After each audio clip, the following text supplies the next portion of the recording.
मेरा नाम काजल है और मैं अभी जेएनयू से सेकेंड ईयर एमए कर रही हूँ इन एंशियंट हिस्ट्री।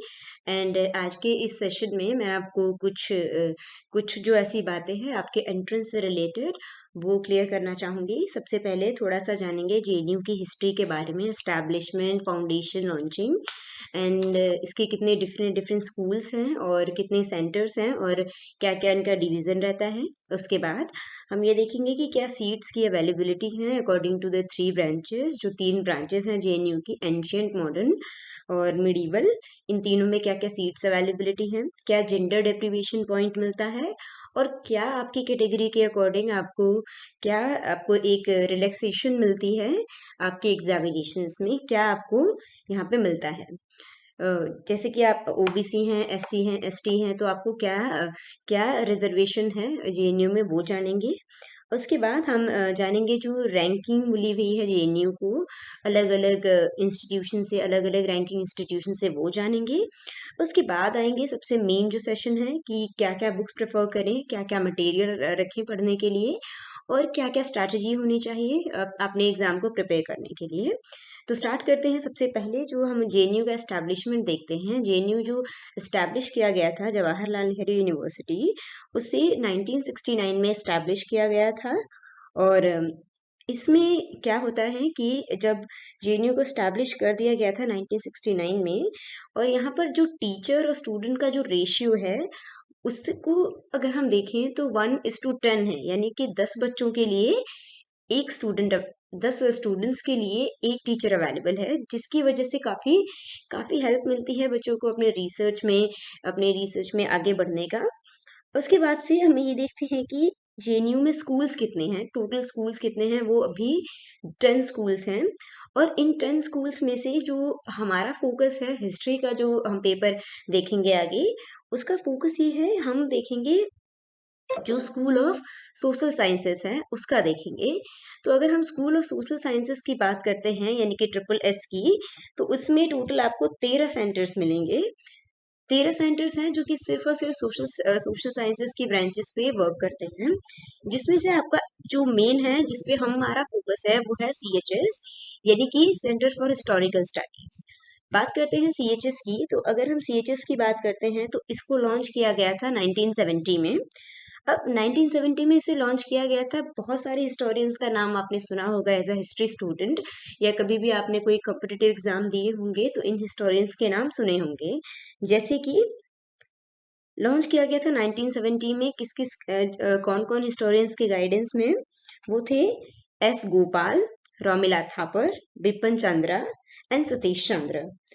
अब अगर हम बात करते हैं कि जो जेएनयू को जो रैंकिंग मिली हुई है, अलग अलग अलग अलग अलग अलग जो भी रैंकिंग इंस्टीट्यूशंस होते हैं, उसमें सबसे पहले आता है आपका एनआईआरएफ, यानी कि national institutions for ranking framework. अब 2017 में इसको नंबर 2 घोषित किया गया था एनआईआरएफ के द्वारा, और जेएनयू को 2016 में नंबर 3 पे इसको किया गया था रैंकिंग के अकॉर्डिंग। बात करते हैं अगर एनएएसी की, यानी कि नैक की, national assessment and accreditation council की, तो इसको नंबर 1 घोषित किया गया था। जो रैंकिंग मिली थी जेएनयू को वो नंबर 1 थी। सो इसमें जो फोर क्रेडिट्स का आपका होता है, ये four four out of 4 JNU को 3.91 जो है पॉइंट्स मिले थे। तो अगर हम आगे बात करते हैं सीएचएस की, पर्टिकुलर जो सीएचएस है, सीएचएस के जो वाइस चांसलर हैं वो हैं अभी प्रोफेसर एम जगदीश कुमार। और इसमें जो सॉरी सॉरी जो है वाइस चांसलर हैं वो ट्रिपल जो है इसके हैं। तो अगर बात करते हैं हम सीएचएस की, तो सीएचएस को हमारी जो है सीएचएस का जो सेंटर ऑफ यूजीसी है, जो आपका जो यूजीसी है, उसने सीएचएस को सेंटर ऑफ एक्सेलेंस का जो है अवार्ड दिया हुआ है ऑलरेडी। बहुत सारे और भी सेंटर्स हैं, बट सीएचएस उसमें से सबसे फर्स्ट पे आता है जिसको सेंटर्स ऑफ एक्सेलेंस का अवार्ड मिला हुआ है। अब अगर हम बात करते हैं कि क्या क्या जो सीट्स अवेलेबल हैं, सीट्स क्या क्या हैं इसमें जो हम एग्जाम्स देते हैं जेएनयू में हिस्ट्री के लिए, तीन ब्रांचेस हैं, तीन अलग अलग स्ट्रीम्स हैं, एंशियंट, मिडीवल, मॉडर्न। बात करते हैं एंशियंट की। एंशियंट में 31 सीट्स होती हैं और मिडीवल में 31 और मॉडर्न में 43। ये जो सीट्स अवेलेबिलिटी मैंने आपको बताई है, ये जेएनयू एंट्रेंस एग्जाम 2020 का ये जो है सीट्स अवेलेबिलिटी मैंने आपको बताई है। अब अगर बात करें आपकी जो कैटेगरी है, कैटेगरी के हिसाब से क्या क्या सीट्स अवेलेबल हैं, क्या क्या रिजर्वेशन है। जो शेड्यूल कास्ट है उसके लिए जेएनयू में 15% सीट्स अवेलेबल हैं। अब एक बात करते हैं शेड्यूल कास्ट की, और एक होता है शेड्यूल ट्राइब यानी कि एसटी। एसटी लोगों के, एसटी स्टूडेंट्स के लिए 7.5% सीट्स हैं, और ओबीसी जो होते हैं उनके लिए 27% सीट्स हैं, जो नॉन क्रीमी लेयर के होते हैं, बेसिकली एनसीएल। और अगर हम बात करते हैं पीडब्ल्यूडी की जो है उसके लिए 3% है। अब क्या होता है कि जेएनयू का जो एंट्रेंस है वो एनटीए कंडक्ट कराता है, national testing agency. Basically DU का, जेएनयू का, बेसिकली जो सेंट्रल यूनिवर्सिटीज हैं उनके लिए जो एनटीए है वो ये एग्जाम कंडक्ट कराता है। अब एक फीमेल्स के लिए बहुत ही प्लस पॉइंट ये है कि उनको एक, फीमेल्स और जो ट्रांसजेंडर्स होते हैं उनको डेप्रीवेशन पॉइंट मिलते हैं। अब ये डेप्रीवेशन पॉइंट होता है 7 पॉइंट्स। ये 7 पॉइंट्स काफ़ी हेल्पफुल होते हैं अगर आपने ठीक ठाक मार्क्स स्कोर किए हैं। सपोज कीजिए 100 मार्क्स का आपका पेपर है, तो 100 मार्क्स में से अगर आप 50 ले आते हैं, 50-60 ले आते हैं, तो उसमें अगर आपके 7 पॉइंट्स ये ऐड हो जाते हैं तो काफ़ी अच्छी रैंकिंग हो जाती है और आपका सिलेक्शन हो सकता है।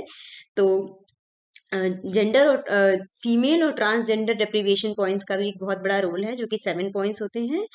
उसके बाद उसके बाद बात करते हैं आपके जो क्या बुक्स आप प्रेफर करें, क्या टाइमिंग आप प्रेफर करें पढ़ने का, क्या टाइमलाइन रखें, कैसे शेड्यूल बनाएं, उसकी बात करते हैं। एंशियंट की बात करें तो सबसे पहले तो किसी भी प्रिपरेशन के लिए जो सोर्सेस हैं उसको लिमिटेड रखेंगे। सबसे पहले जो सोर्सेस हैं उनको बहुत ज़्यादा लिमिटेड रखेंगे। लिमिटेड रखने का ये मतलब है कि ज़्यादा एक ही स्ट्रीम के लिए, एक ही टॉपिक के लिए बहुत सारे बुक्स में, बहुत सारे आर्टिकल्स में नहीं अटकना है। अब एंशियंट की बात करते हैं तो सबसे पहले एंशियंट के लिए आपको पूरा जो है उपेंद्र सिंह, उपेंद्र सिंह मैंने भी फॉलो की थी, और मैं सबको यही बोलूंगी कि Upendra Singh is a very good book for preparing for ancient history. उसके बाद मिडीवल के लिए आप सतीश चंद्र की बुक देख सकते हैं, बहुत ही बेस्ट है। 2 पार्ट्स में आती है, 2 वॉल्यूम्स में आती है, एक दिल्ली सल्तनत पे first volume, second volume Mughal Mughal empire पर। उसके बाद आता है मॉडर्न इंडिया। अब मॉडर्न इंडिया के लिए आपके पास 2 ऑप्शन है, एक विपिन चंद्रा की जो बुक है हिस्ट्री ऑफ मॉडर्न इंडिया, वो आप फॉलो कर सकते हैं। या फिर अगर आप मॉडर्न इंडिया के लिए देखना चाहें तो दूसरी जो बुक है शेखर बंदोपाध्याय की, प्लासी टू पार्टीशन, आप वो भी प्रेफर कर सकते हैं। जो बुक है शेखर बंदोपाध्याय की वो कुछ इस तरह से दिखेगी आपको। ये आप देख रहे हैं Shekhar Bandyopadhyay, from Plassey to partition and from Plassey to partition and after a history of modern India, ये आप देख सकते हैं मॉडर्न हिस्ट्री के लिए। इसको आप सप्लीमेंट भी कर सकते हैं विपिन चंद्रा की हिस्ट्री ऑफ मॉडर्न इंडिया से। ये जो आपका है विपिन चंद्रा की हिस्ट्री ऑफ मॉडर्न इंडिया, इससे। बात करते हैं मिडीवल इंडिया की, तो उसके लिए सबसे बेस्ट बुक है मिडीवल इंडिया, जो है अभी मेरे पास पार्ट 1 ही है। पार्ट 2 में आप जाकर देख सकते हैं, मुगल इंडिया की हिस्ट्री होगी। पर्टिकुलरली ये जो है ये दिल्ली सल्तनत की हिस्ट्री है, तो आप कर सकते हैं, ये तीन हिस्टोरियंस को फॉलो कीजिएगा। बात करते हैं मॉडर्न जो है आपकी वर्ल्ड हिस्ट्री। अब वर्ल्ड हिस्ट्री जो है उसके लिए अक्सर सवाल होता है कि क्या पढ़ें, तो मैं सजेस्ट करूंगी कि अगर थोड़ा सा ही ज़्यादा मॉडर्न हिस्ट्री, जो वर्ल्ड हिस्ट्री है उसमें से कुछ ज़्यादा ऐसा आता नहीं है, बट फिर भी इतना ज़्यादा क्वेश्चंस नहीं आते हैं, लेकिन जो मेन मेन इवेंट हैं such as world war, Russian revolutions, renaissance and जो चाइना में जो ये चाइना का मॉडर्नाइजेशन है, एंड ये सारी जो जापानीज हिस्ट्री है, कामाकुरा डायनेस्टी, ये सारा, और ये सारी चीज़ें आती हैं। तो इसके लिए मैं प्रेफर करूँगी 11th स्टैंडर्ड की एक बुक आती है 11th स्टैंडर्ड की, जो एनसीईआरटी की जो बुक है वो आप प्रेफर कर सकते हैं फॉर वर्ल्ड हिस्ट्री। इसके बाद अगर हम वर्ल्ड हिस्ट्री का थोड़ा सा और देखें तो बेसिकली जो मैंने फॉलो किया था अपने एंट्रेंस एग्जाम को क्लियर करने के लिए वो थी नॉर्मल लॉ की एक बुक है, जो आपको आसानी से मिल जाएगी, आपको उसमें मिल जाएगा। नॉर्मल लॉ की एक बुक है, हो जाएगा। तो एक बेसिक अंडरस्टैंडिंग के लिए बेसिक अंडरस्टैंडिंग होनी चाहिए मॉडर्न जो आपकी वर्ल्ड हिस्ट्री है उसके लिए। जो सबसे फोर्थ पार्ट है, जो कि फोर्थ पार्ट, फोर्थ नहीं फिफ्थ पार्ट है जो इसका। तीन तो आपकी जो हिस्ट्रीज होती हैं, बेसिकली पेपर डिवाइडेड होता है 5 स्ट्रीम्स में: ancient history, medieval history, modern history and world history, and then the most critical part historiography. कई बार स्टूडेंट्स को, इंक्लूडिंग मी ऑल्सो, जब मैं प्रिपेयर कर रही थी तो हिस्टोरियोग्राफी में थोड़ा प्रॉब्लम होता है कि क्या पढ़ें, कहाँ से पढ़ें। तो जो मैंने प्रेफर किया था और मैं चाहूंगी कि आप भी देखें, वो ये है कि सबसे पहले जो बीए का जो सिलेबस होता है, बीए हिस्ट्री ऑनर्स का जो सिलेबस होता है, डीयू का ले लीजिए या जेएनयू का ही ले लीजिए, उस सिलेबस में जो एसेंशियल रीडिंग होती है, एसेंशियल रीडिंग्स की जो लिस्ट होती है, वो उसमें काफी राइटर्स के और बुक्स के नाम दिए गए होते हैं। आप वो प्रेफर कर सकते हैं हिस्टोरियोग्राफी के लिए, नंबर 1। हिस्टोरियोग्राफी के लिए नंबर 2 क्या प्रेफर करें? हिस्टोरियोग्राफी के लिए आप इग्नू के नोट्स देख सकते हैं। हिस्टोरियोग्राफी में इग्नू का जो एक नोट्स है, उसमें आपको काफ़ी हेल्प हो जाती है। इग्नू के नोट्स प्रेफर कर सकते हैं वहाँ से। और मोस्ट इम्पोर्टेंटली जो मैंने किया था, आपको बताना चाहूँगी, वो है कि जब आप कोई टॉपिक पढ़ रहे हैं और बीच बीच में कोई भी अगर स्टेटमेंट आती है, कोई भी अगर बुक का नाम आता है, सपोज कीजिए आप पढ़ रहे हैं आईवीसी, इंडस वैली सिविलाइजेशन। अब इंडस वैली सिविलाइजेशन में क्या है, पढ़ रहे हैं, ठीक है, हमने उपेंद्र सिंह की लिया है, उपेंद्र सिंह का जो है हिस्ट्री ऑफ एंशिएंट इंडिया। सो वहां से जो हम उठाएंगे तो पढ़ रहे हैं, नीचे जो फुट नोट्स होते हैं, जो रेफरेंस के लिए फुट नोट्स दिए गए होते हैं, उन पे जरूर ध्यान दीजिए एक बार। और फुट नोट्स जो भी होते हैं, जितने भी टॉपिक्स के फुट नोट्स होते हैं, उसमें ध्यान दीजिए, उसे थोड़ा पढ़ने की कोशिश कीजिए, थोड़ा राइटर के बारे में सर्च कीजिए कि वो ऑथर या पर्टिकुलर हिस्टोरियंस की क्या आइडियोलॉजी है, वो किस बारे में लिखते हैं, और टू द पर्टिकुलर पॉइंट वो क्या व्यू पॉइंट देते हैं। तो इस तरीके से आपको ये पांचों स्ट्रीम्स एक साथ प्रिपेयर करनी है, वन बाय वन। ज़्यादा रिसोर्सेस मत बढ़ाइएगा, because it will only waste of your time. So thank you so much, इतना ही कहना था मुझे। And all the best for your upcoming entrance exams. धन्यवाद।